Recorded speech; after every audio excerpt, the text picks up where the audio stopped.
public health experts are warning of a triple-demic of respiratory illness this winter, an increase in COVID cases in early flu season, and we look at the surge of cases of this sickness among children called RSV, or respiratory syncytial virus.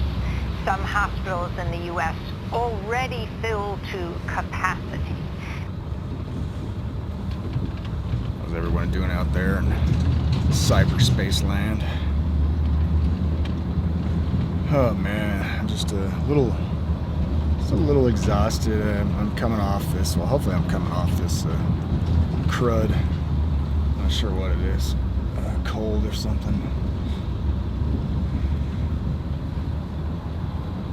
Yeah. Strangely enough, I was like the only one in the family to get it so far, so I'm feeling pretty special right now. Yeah, I just don't think my biome, overall immune system health is all that great. You know, anytime you have something that wrecks your gut, you know, opens the door for all kinds of problems. Hey, like new shades, huh? A little more buggy than usual. I was hoping they'd be a little more see-through, but I guess not. You still can't see my eyes. I'm not intentionally trying to be shady. I just going with the image, you know what I mean? Yeah. Nightwatch and all that.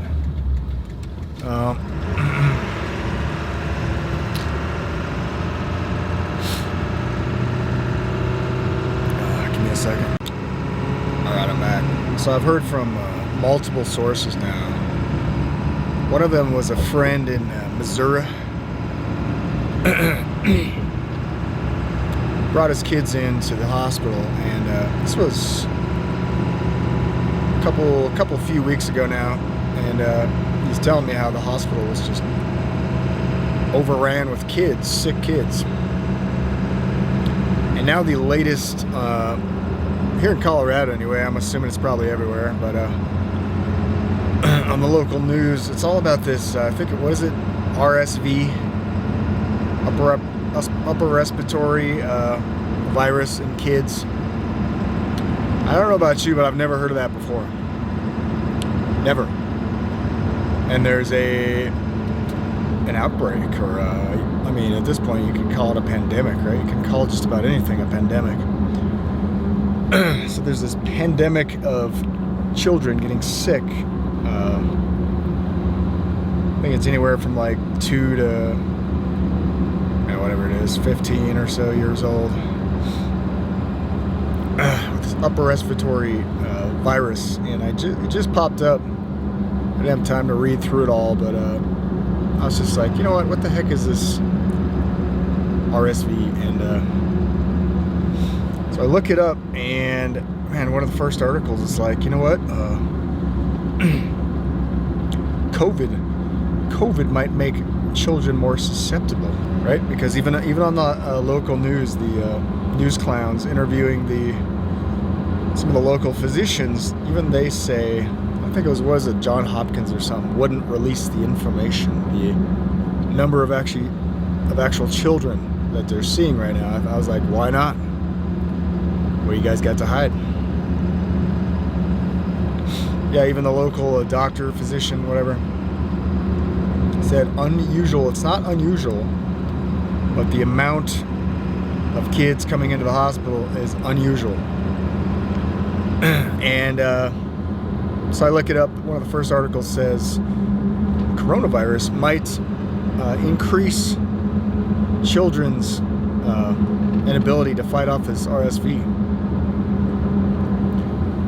And if you go look it up, I just did a quick skim over Wiki. You know what? Immunocompromised people also have a hard time fighting this stuff off. This very common virus.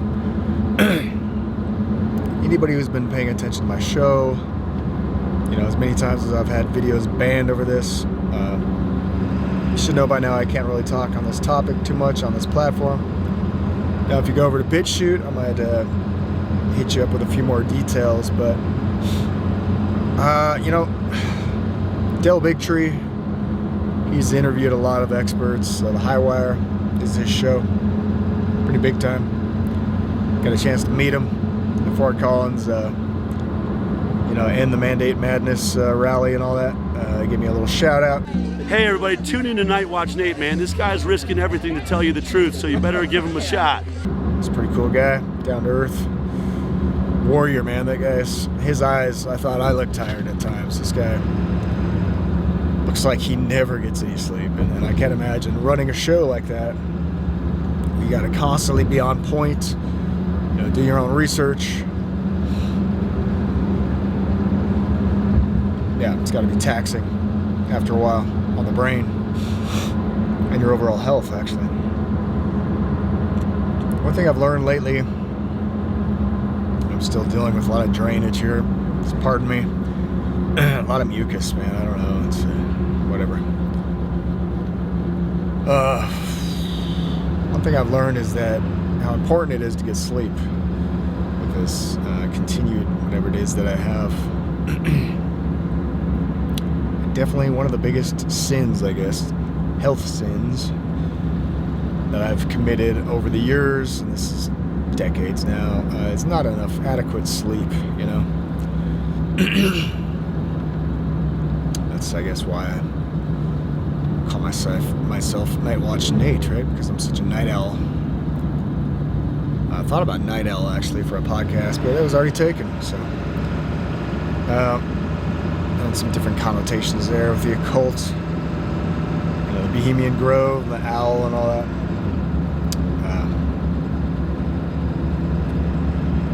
But anyway,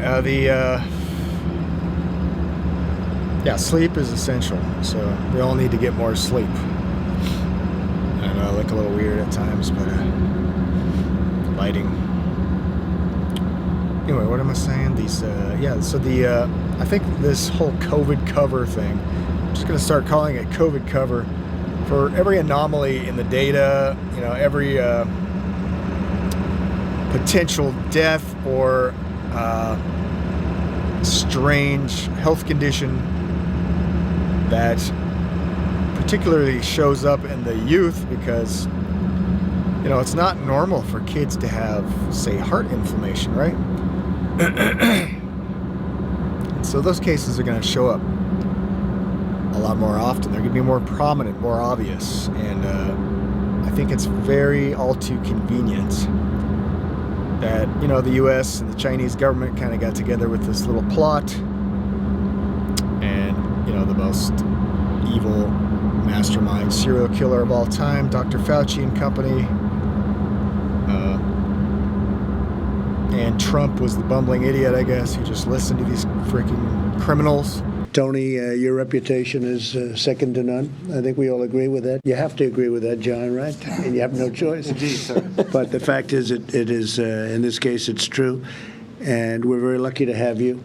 Known criminals from the past, even though he had a chance, to be fully informed on the topic by talking with RFK Jr., as well as, unfortunately, Bill Gates, who is demonically inspired to inseminate, let's just call it, the world population with whatever his demonic little mind can conjure up in the lab. In any case,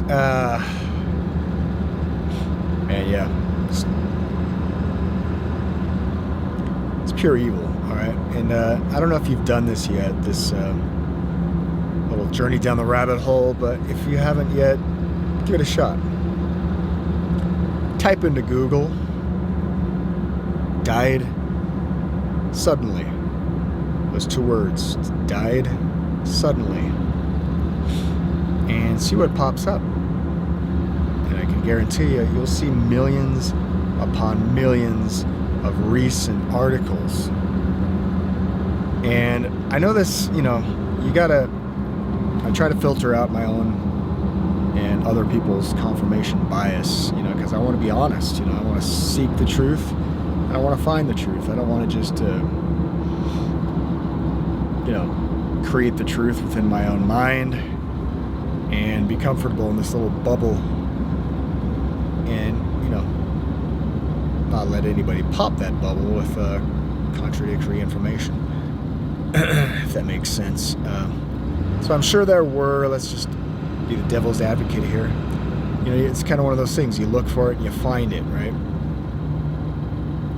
So of course, throughout time, throughout the lifespan of Google, these search engines that can, compile different news sources into a keyword. I'm sure, throughout the lifespan of the internet that there's always been sudden deaths, okay?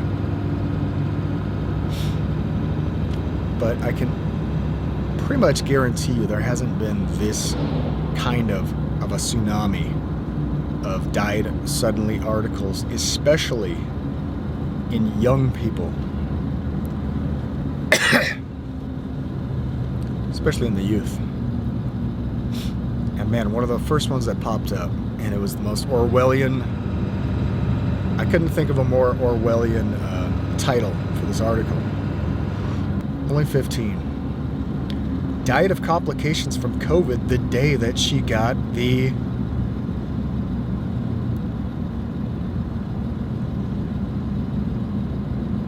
Bill Gates insemination, I guess. The day she got inseminated by Bill Gates, she also happened to die of COVID symptoms. And again, COVID is the cover. COVID cover. There's a recent quote I stumbled on by Rainer Fumick that says, once you realize, basically this is a paraphrase, once you realize that the virus was made for the not the vaccine for the virus, then it all makes sense, right? And that's what I've been kind of tossing around in my mind. It's my, I'm trying to settle on a theory here, but all points, all dots connect and point to this one reality. And I want to do a show about this, and hopefully I'll have the time now that it's starting to get cold.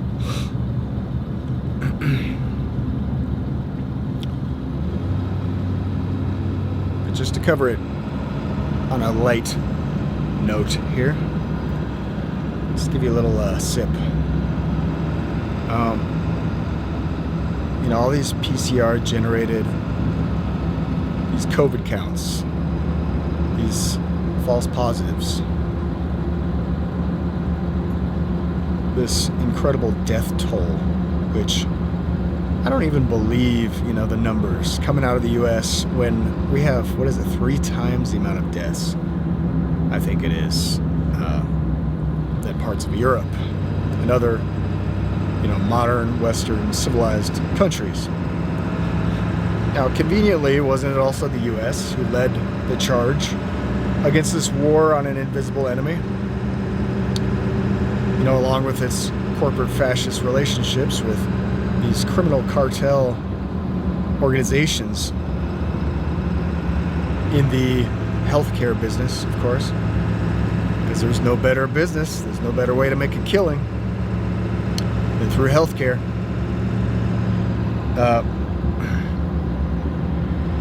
So they generated the myth, right?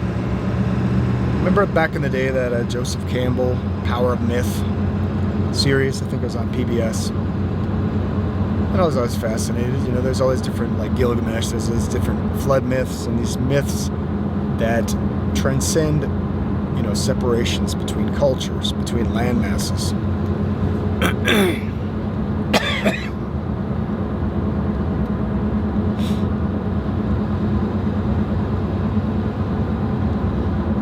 I've even been told by a Native American that they had this story or myth of a white man that would come across the ocean and teach them healing and everything. I think he was even dressed in white. But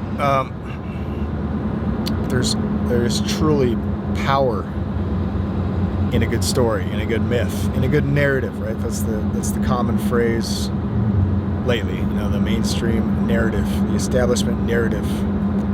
and unfortunately all over YouTube and Twitter, and all over these social media platforms, you know, the algorithms are designed to reward parrots, little bobbleheads that just regurgitates what the mainstream corporate enemy of the people news already puts out there, right? So they still shape the narrative, make no mistake, right? And now there's all these alternative news platforms that, you know, they try to put it in their own little slant, but they're all, if you're just parroting headlines, you know, you're just regurgitating, you're just parroting the narrative. And who creates the narrative? Yeah, the same corporate monopolies on our information, on our media. So this is why I really get, you know, and I've been putting out some short videos lately, and just because I know that this is the method, this is the little game that you have to play in order to get unique viewers to your channel. So yeah, I'll talk about Ye, I guess is how you pronounce his name. Somebody correct me on that. Kanye, and I'll talk about basketball players, right? And I'll talk about the stampede in South Korea, Halloween block party, whatever that was, just to get kind of just get people's attention. And that's, you know, as long as I've been studying these networks, these platforms, that's the one method that actually works if you want to grow your channel. And so hopefully I can use those kind of like little little crumb of a red pill in order to open broader horizons and cover broader topics that'll go into more detail with on my more in-depth podcast, for those who have the attention span to sit through it. I know I've been bad in the past. I ramble, and sometimes I just am off the cuff, you know. I'll just sit there and, hey, check out what I looked up today, and I'll go over it on the spot. Sometimes I'll pull up a website for the first time. You know, some people may like that format, some people may not. You know, I have different plans. I just don't want to be too scripted. That to me gets a little boring. But can't talk too much longer. You can probably hear my voice already changing. Whew. Yes, perhaps the COVID is the myth that had to be created in order to cover for all of the soft kill,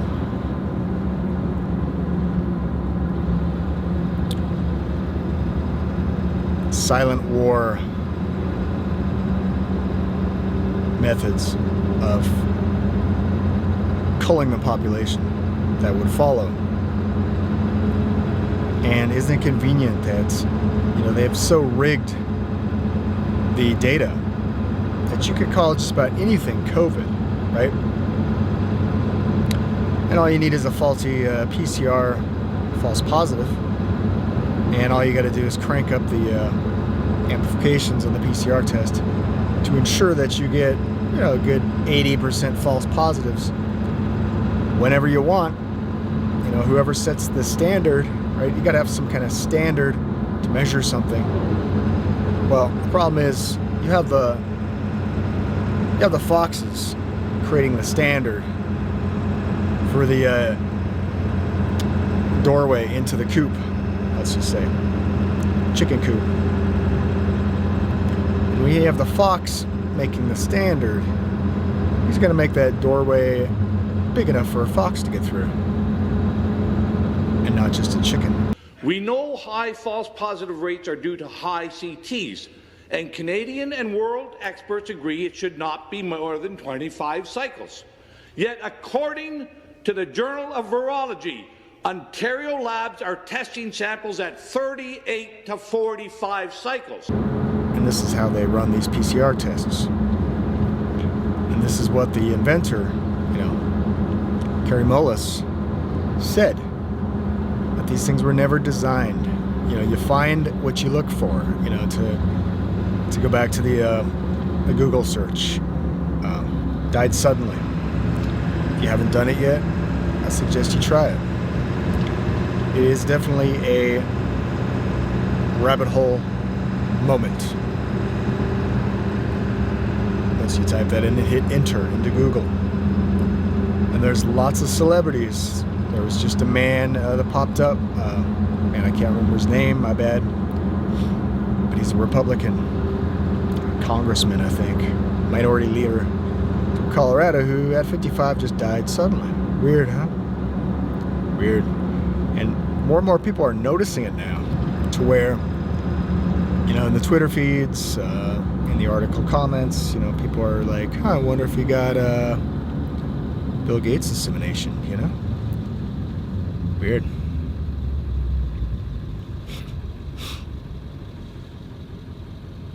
And let's go back to Dale Bigtree. He talked to all these different experts at the rally. I had a speech up on YouTube. Of course, they took it down. Of course, even though I blanked out every time he used the V word. But he talked about how we are going to see, and this is not just Dale Bigtree speaking, this is as a reporter, investigative journalist, a culmination of all the different experts that he's talked to. True experts, right? Virology and all these different sciences that relate to the topic. But he warned, this was back at the height of COVID, at that rally, when you still weren't supposed to be in large gatherings, social distancing, mask wearing, and all that bull crap. And I got videos taken down for questioning those measures that are now proven to be fraudulent. Yeah, he said that there were going to be a lot of these latent, dormant viruses that begin to overtake people's bodies because they have had their immune systems destroyed. These geniuses decided that their vaccine was so important that would never stop infection or transmission, but still you'll need it, that they put asleep, turned off your toll-like receptors, the watchmen of your immune system. If you turn off your immune system, you turn off your toll-like receptors, there is a battle constantly going on against the chickenpox virus you had as a kid, hopefully. Maybe you got vaccinated, not as effective, but that's your problem, not mine. And so it's fighting this battle. Well, what happens when those toll-like receptors, your immune system stops working altogether? Now every virus, every bacteria that's in your body is now making you vulnerable. And every cancer, folks, many, in fact, I would say most of the world-renowned scientists that are not receiving money from pharma right now, that are working at universities, are predicting the greatest human die-off in the history of mankind. And isn't that weird? We have all these kids getting sick with upper respiratory problems. Isn't that just strange, right? Predicted. But you can't connect these dots, because these are thought crimes. We follow the WHO, right, YouTube? Big tech. Anyway, I gotta stop talking. Yeah, hopefully next time you hear from me, I'll be feeling a little better. Just a little cruddy. Sorry if I wasn't the easiest to understand, but yeah, it's hard to get the words out right now, man. I had a bunch of phlegm, even just coughing up.